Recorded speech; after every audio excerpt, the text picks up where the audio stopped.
What is up, folks? How's everybody's doing? So welcome to the live market analysis. And today we're going to be looking at the US market. It's going pretty well. And market is about to start in some time.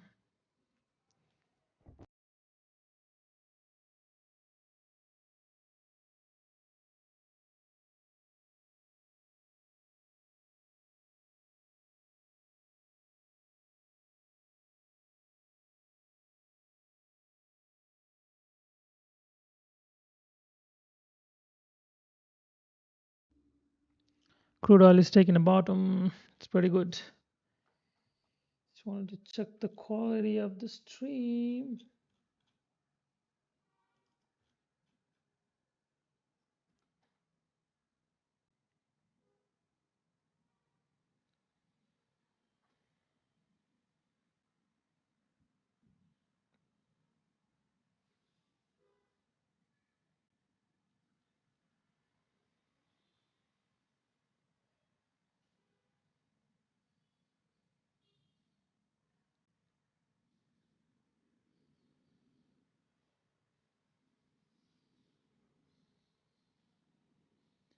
Quality is pretty decent.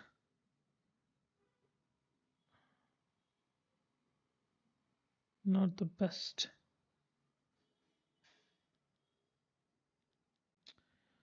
Voice clarity and everything is fine. I just want to check that, man.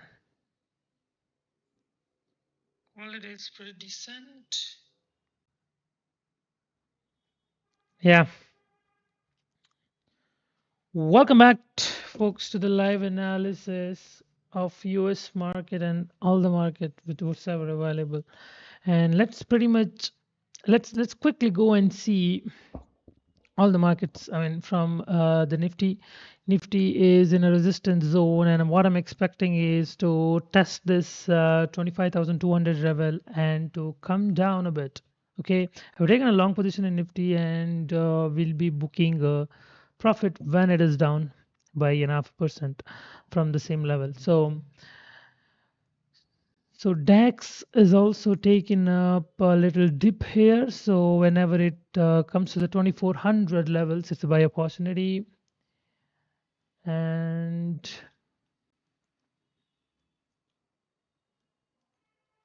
yep, Nasdaq is again on the dip. So I bought a Nasdaq at 23,300 levels. I'm taking a stop at 23,000.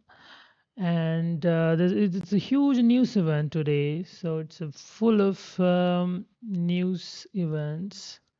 Let me check the quick updates on the news. So what is there? Factory. Pretty much a lot of news here. Okay, it's a flash manufacturing PMI and the Jackson Hole's meeting. That's one.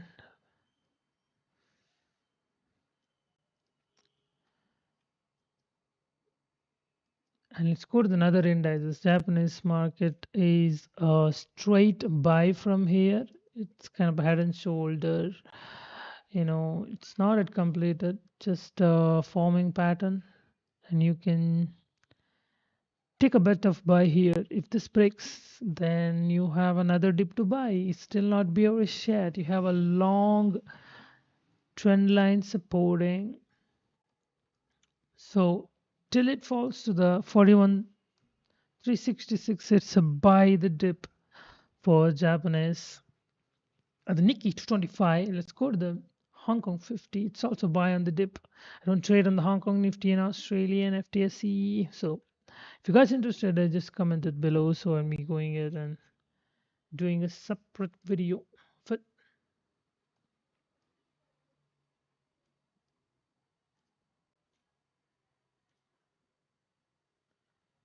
okay, not bad. I think it's pretty decent.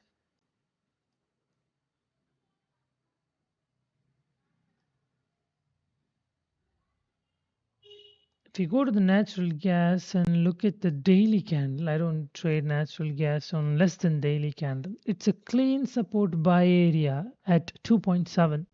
If you're trading in Indian market, it's a clean buy at 243. I'm expecting you know, the price to push till 300, and that's a lot. That's a swing trade. That's a lot. That's a 25% upside, and um, that's even in the crude oil. Expecting the same. I'm expecting the market to go up all the way to 6,300 in Indian market, and for the WT, I'm expecting around $74. So, and coming to the silver, silver is seriously in trouble, guys.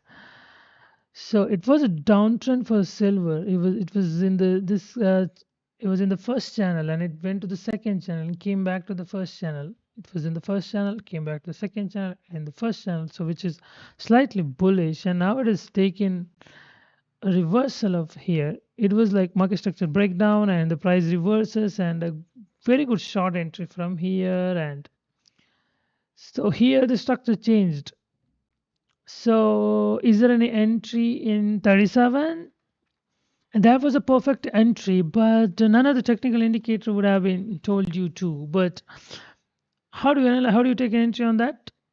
There's no way to take an. I mean, you can see the some of the support zones of the previous, and there are multiple support zones. There's just not one support zone. So that's the problem, guys. Yeah. Still, if there's another pullback on any commodity, I'm telling you, natural gas, WTI, or energies and commodities, you just buy it. Okay, going to the currencies.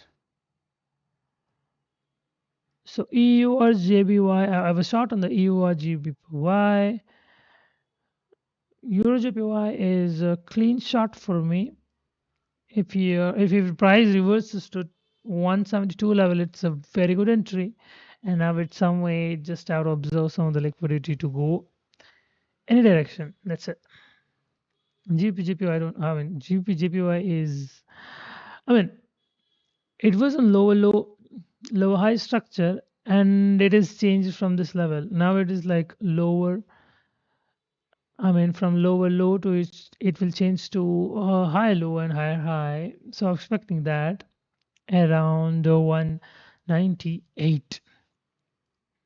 USD JPY is also in the clean short section due to the dollar index is a little painful. I mean, just I couldn't get the trade. I was waiting for 146.7 level. I couldn't get the trade. What to do, guys? Sometimes you don't get it. I took a long on euro. Euro is buy on the dip right now, but just there's not enough liquidity to go to the 1.1752 levels. So I'm waiting. Even if the price comes to the 1.16 levels, just clean buy, guys. And on the shorter time frame, the GBP USD is on bearish channel. But what I'm expecting to dip till 1.34 to 33 levels and it's to go up. So the best part is to look at the dollar itself. Okay, dollar was in the channel, and there's resistance here. There's a swing resistance and support, and there's a shorter time frame internal structures. And whenever it broke on the internal structure, it might take a liquidity from the upside to move all the way to 97.681, guys. So I'm expecting that market to come all the way to 97.73, but to come there, it just have to grab a liquidity on the top. So Bitcoin was buy on the dip for me if you look at the higher time frame, daily and all. But it's a 10% correction, guys, and it should go up, and it's a high probability it should go up. And if this doesn't work, then it's really messy. And in the higher time frame, the market structure will break down. So that is totally bearish for Bitcoin, which I think it's not gonna happen, guys. Not gonna happen. It's by in the day for Bitcoin. So thank you for watching, guys. Like, share, comment, subscribe for more updates. I'll be coming live every day on New York market openings. So this is just for educational purposes only. Don't take trading. Don't trade with your real money. Thank you for watching. Bye.